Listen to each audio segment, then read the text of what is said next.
Hello student, अपन जो अपने 3 तरह की स्प्लिटिंग पढ़ी थी, ऑक्टाहेड्रल, टेट्राहेड्रल में स्प्लिटिंग और स्क्वायर प्लेनर में स्प्लिटिंग। आज जो हमारा टॉपिक है वो है comparison in octahedral and tetrahedral splitting. इसमें कंपैरिजन करना है। देखो आपने ये देखा एक चीज़, पहले तो ये डी ऑर्बिटल, पांचों डी ऑर्बिटल की एनर्जी क्या होती है, सेम होती है। जब इसके पास कोई लिगैंड बॉन्ड बनाने आता है, मान लो ऑक्टाहेड्रल में आ रहा है, ऑक्टाहेड्रल में कितने आएंगे, 6 आएंगे। तो ऑक्टाहेड्रल में जब 6 आएंगे तो T2G की एनर्जी कम हो जाती है, Eg की क्या हो जाती है, हाई हो जाती है। ठीक है, Eg की क्या हो जाती है, हाई, ये याद रखना। और उसके बाद टेट्राहेड्रल में क्या देखा, 4 लिगैंड बॉन्ड बनाने आते हैं। 4 लिगैंड बॉन्ड बनाने आते हैं तो इसमें Eg की एनर्जी तो कम होती है और T2G की ज़्यादा होती है। ये आप सबको पता है, ऐसा होता है। अपन इस पर डिस्कशन नहीं करेंगे अभी। अब जो हमारा है इसमें कंपैरिजन देखना है कि अभी देखो मैंने जब डायग्राम बनाया तो मैंने ये देखा, आप नोट कर रहे होंगे कि ऑक्टाहेड्रल में स्प्लिटिंग ज़्यादा है और टेट्राहेड्रल में स्प्लिटिंग कम है। अब इसके ऊपर डिस्कस करना है, ऐसा क्यों। अब इसका फर्स्ट रीज़न इस पर कई बार क्वेश्चन पूछ लेते हैं। इसका पहला रीज़न क्या है कि इसमें देखो 6 लिगैंड बॉन्ड बना रहे हैं। ऑक्टाहेड्रल में क्या आ रहे हैं, 6 लिगैंड बॉन्ड बनाने आ रहे हैं। टेट्राहेड्रल में 4 लिगैंड। ठीक है, अगर 6 लिगैंड बॉन्ड बनाने आते हैं तो स्प्लिटिंग हुई डेल्टा ओ। इतनी स्प्लिटिंग हुई, ये कितनी मैंने कहा था, डेल्टा ओ के बराबर है। ठीक है, और अगर 1 लिगैंड बॉन्ड बनाने आएगा तो डेल्टा ओ बाय 6 हो जाएगी। क्लियर।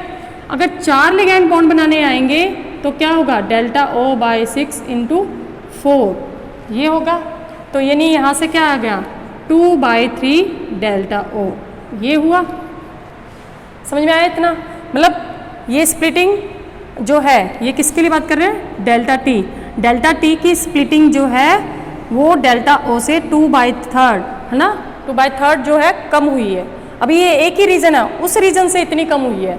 दूसरा रीज़न ये है, इसमें पहला रीज़न में तो ये रखना, ऑक्टा में 6 लिगैंड बॉन्ड बनाएंगे। ठीक है, और टेट्रा में कितने बनाएंगे, 4 लिगैंड। उससे जो डिफरेंस आया, वो स्प्लिटिंग में जो डिफरेंस आया वो आया 2/3। अब नेक्स्ट है, अब आपको पता है कि जो 6 लिगैंड बॉन्ड बनाने आते हैं ऑक्टाहेड्रल में, जो 6 लिगैंड बॉन्ड बनाने आते हैं, 6 लिगैंड बॉन्ड बनाने आते हैं, वो कहाँ से आते हैं, प्रॉपर अलोंग द एक्सिस। मतलब उनको डायरेक्शन पता है कि हमारी एक्स एक्सिस है और एक्स एक्सिस की तरफ से ही हमने बॉन्ड बनाने जाना है। अगर वो वाई एक्सिस से आ रहे हैं तो वाई एक्सिस से बॉन्ड बनाएंगे, जेड है तो जेड से बॉन्ड बनाएंगे। मतलब हमें रास्ता पता है, उनको रास्ता पता है हमें किस रास्ते पे जाना है बॉन्ड बनाने के लिए। लेकिन टेट्राहेड्रल में क्या है, बिटवीन द एक्सिस। और जब बिटवीन द एक्सिस की बात करते हैं तो मैंने बताया था कि ऑर्बिटल कहीं पे भी प्रेजेंट हो सकता है, ये भी बिल्कुल बीच में नहीं है। तो उन्हें क्या है, अपना रास्ता ही नहीं पता। उन्हें रास्ता नहीं पता कि हमने किस डायरेक्शन से जाना है ना। वो आ रहे हैं बॉन्ड बनाने के लिए, ऑर्बिटल मिल गया, मान लो लिगैंड इधर से आ रहा है, ऑर्बिटल इधर रह गया, लिगैंड इधर से आ रहा है, बॉन्ड जो ऑर्बिटल है वो इधर रह गया, है ना। तो इनमें क्या होगा, रिपल्शन कम होगा। इसमें क्या होगा, इसमें रास्ता पता है लिगैंड को किस तरफ जाना है, तो इसमें क्या होगा, रिपल्शन ज़्यादा होगा, है ना।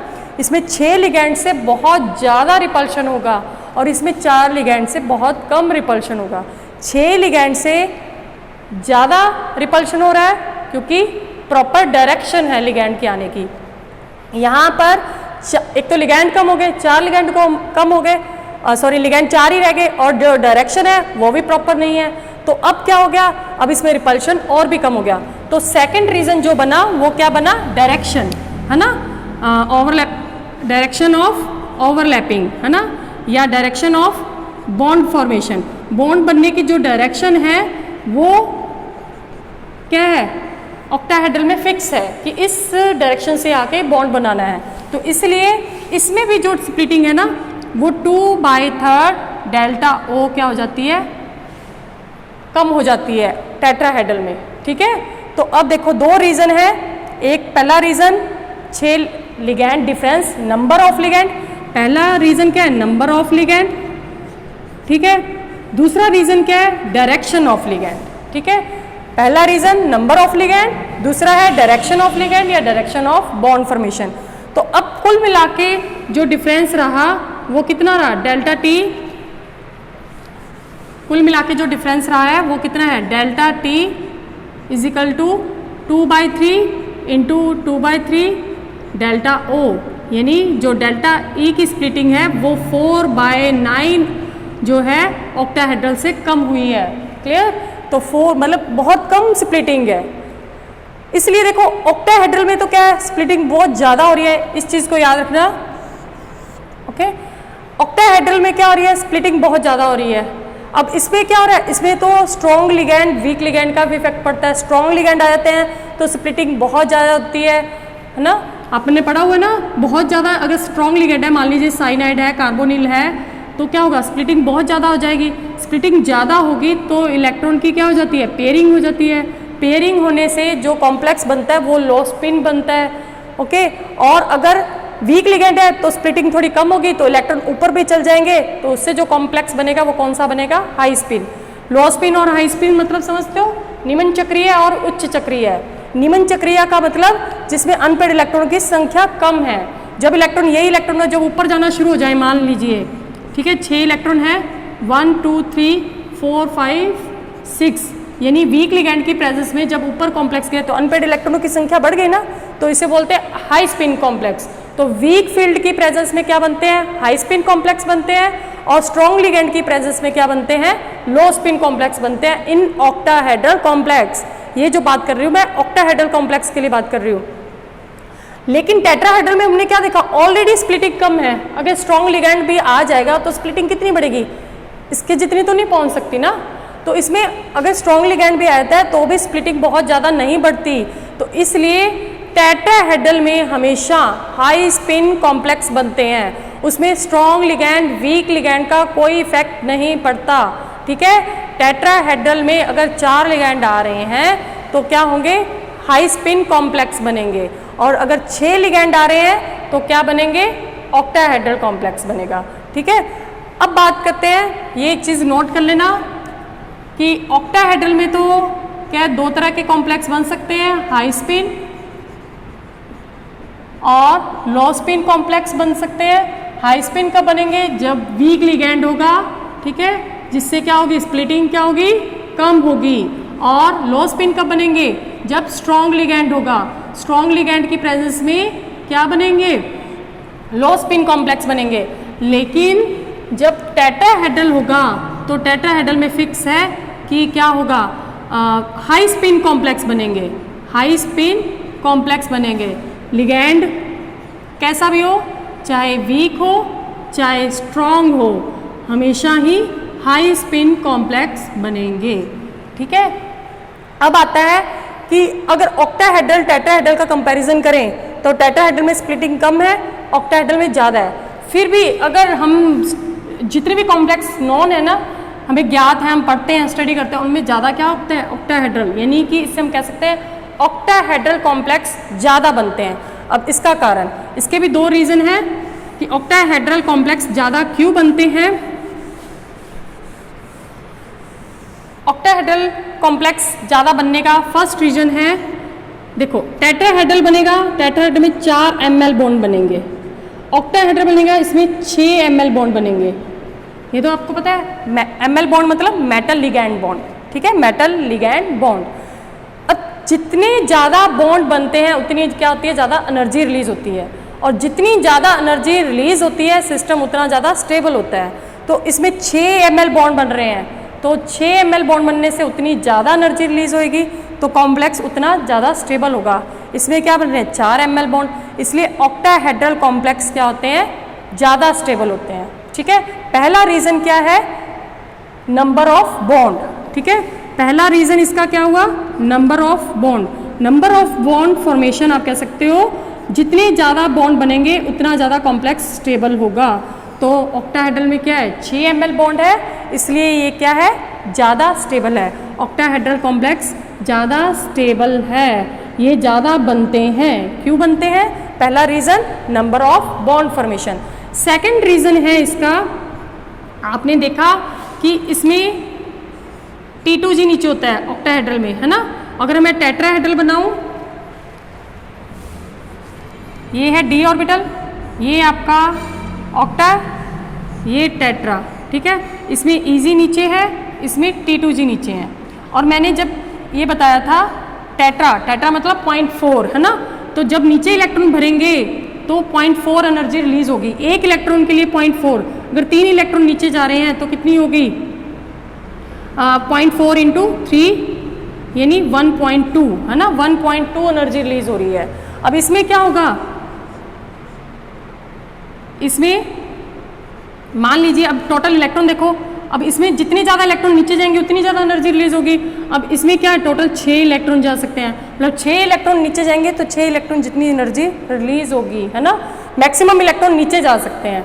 और जब मैक्सिमम इलेक्ट्रॉन लो एनर्जी वाले ऑर्बिटल में जाएंगे तो उतनी ज़्यादा एनर्जी रिलीज होगी। इसमें क्या है, 2 ही ऑर्बिटल हैं, इजी नीचे है, तो इसमें मैक्सिमम 4 इलेक्ट्रॉन जा सकते हैं। तो 4 इलेक्ट्रॉन नीचे जाएंगे तो उतनी कम एनर्जी रिलीज हो रही है। मतलब यहाँ CFSC का मान, CFSC क्या है, क्रिस्टल फील्ड स्टेबलाइजेशन एनर्जी, मतलब जितनी ज़्यादा जो कॉम्प्लेक्स बनने पर जो जितनी ज़्यादा एनर्जी रिलीज होगी उतना ज़्यादा कॉम्प्लेक्स स्टेबल होगा। तो इसमें एनर्जी ज़्यादा रिलीज होगी क्योंकि 6 इलेक्ट्रॉन नीचे जा रहे हैं, ठीक है। इसमें ज़्यादा एनर्जी रिलीज होगी, इस तरह से है, ज़्यादा एनर्जी रिलीज होगी क्योंकि 6 इलेक्ट्रॉन जो है भरे जा रहे हैं। T2G में 6 इलेक्ट्रॉन भरे जा रहे हैं, इसमें क्या है, 4 इलेक्ट्रॉन भरे जा रहे हैं। तो दूसरा रीज़न क्या है, CFSC। CFSC क्या होगी, ऑक्टाहेड्रल में ज़्यादा होगी, टेट्राहेड्रल में क्यों होगी, क्योंकि इसमें जो है T2G है, T2G लो एनर्जी ऑर्बिटल है, ठीक है, लो एनर्जी ऑर्बिटल है। और इसमें क्या होगा, 6 इलेक्ट्रॉन भरे जा सकते हैं। लेकिन टेट्राहेड्रल में क्या होगा, EG जो होगा लो एनर्जी वाला होगा, और इसमें क्या हो सकते हैं, 4 इलेक्ट्रॉन भरे जा सकते हैं। तो मैक्सिमम इलेक्ट्रॉन भरने से लो एनर्जी वाले में ज़्यादा एनर्जी रिलीज हो रही है, इसलिए ऑक्टाहेड्रल कॉम्प्लेक्स स्टेबल है। ये वाला जो क्वेश्चन है ना, ये 2-3 मार्क्स में कई बार पूछा गया है कि ऑक्टाहेड्रल कॉम्प्लेक्स ज़्यादा स्टेबल क्यों है। तो ऑक्टाहेड्रल कॉम्प्लेक्स का ज़्यादा स्टेबल के 2 रीज़न, एक तो नंबर ऑफ बॉन्ड, दूसरा CFSC। समझ में आया।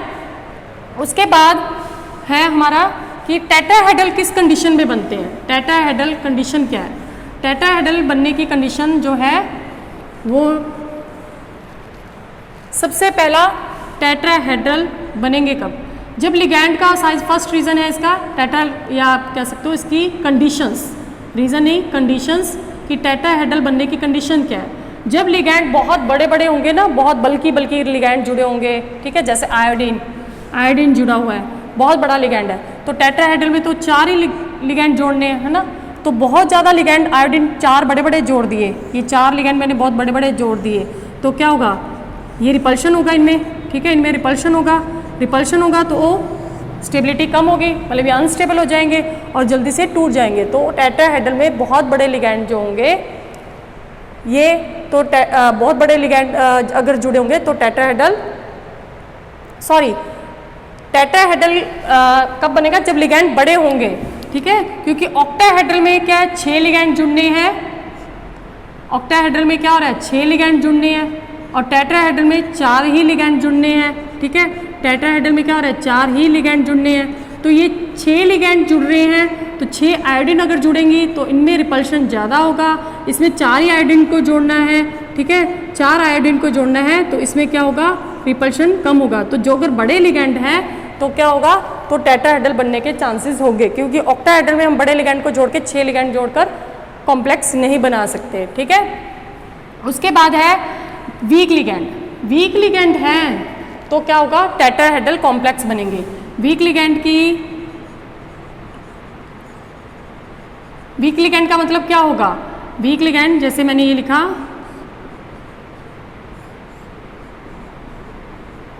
ये इजी है ना। वीक लिगैंड के प्रेजेंस में क्या होता है, लिगैंड इलेक्ट्रॉन ऊपर मूव कर सकते हैं, है ना। अगर इलेक्ट्रॉन ऊपर मूव कर रहे हैं तो ऑक्टाहेड्रल में क्या होगा, ज़्यादातर इलेक्ट्रॉन ऊपर चले जाएंगे तो CFSC क्या हो जाएगी, कम हो जाएगी, है ना। तो वीक लिगैंड की प्रेजेंस में क्या हो जाएगा, CFSC कम हो जाएगी। तो हमें क्या है, हमें ऐसा चाहिए कि इलेक्ट्रॉन नीचे ही रहें, तो फिर वो क्या करता है, टेट्राहेड्रल ही बना लेता है, क्योंकि ऑक्टाहेड्रल कॉम्प्लेक्स तो कम स्टेबल हो जाएंगे, क्योंकि वीक लिगैंड की प्रेजेंस में क्या होगा, इलेक्ट्रॉन ऊपर मूव करने शुरू हो जाएंगे, है ना। तो ऊपर मूव करेंगे तो CFSC कम हो जाएगी, अब ऑक्टाहेड्रल कॉम्प्लेक्स कम स्टेबल हो गया, तो इसलिए वो टेट्राहेड्रल कॉम्प्लेक्स बना लेगा। तो टेट्राहेड्रल कॉम्प्लेक्स बनने की 2 कंडीशन याद रखना, एक तो लिगैंड बड़े हैं तो बनेंगे, और अगर लिगैंड वीक हैं, लिगैंड बिग बड़े और वीक हैं, कमज़ोर हैं, ठीक है, तो वो हमेशा टेट्राहेड्रल कॉम्प्लेक्स बनाएंगे। मतलब यही दो कंडीशन आप याद रखना, बिग और वीक। क्लियर? तो यहाँ पर हमने टेट्राहेड्रल और ऑक्टाहेड्रल का जो भी था कंपैरिजन वो हमने डिस्कस कर लिया। इसके बाद हम CFSE की एप्लीकेशंस देखेंगे। इसका CFSE की जो है क्रिस्टल फील्ड थ्योरी की जो एप्लीकेशंस है, इसकी ज्योमेट्री, कॉम्प्लेक्स की ज्योमेट्री कैसे डिसाइड हुई, कलर्स, ठीक है, मैग्नेटिक प्रॉपर्टीज़, उनके बारे में डिस्कस करेंगे। Okay, thank you.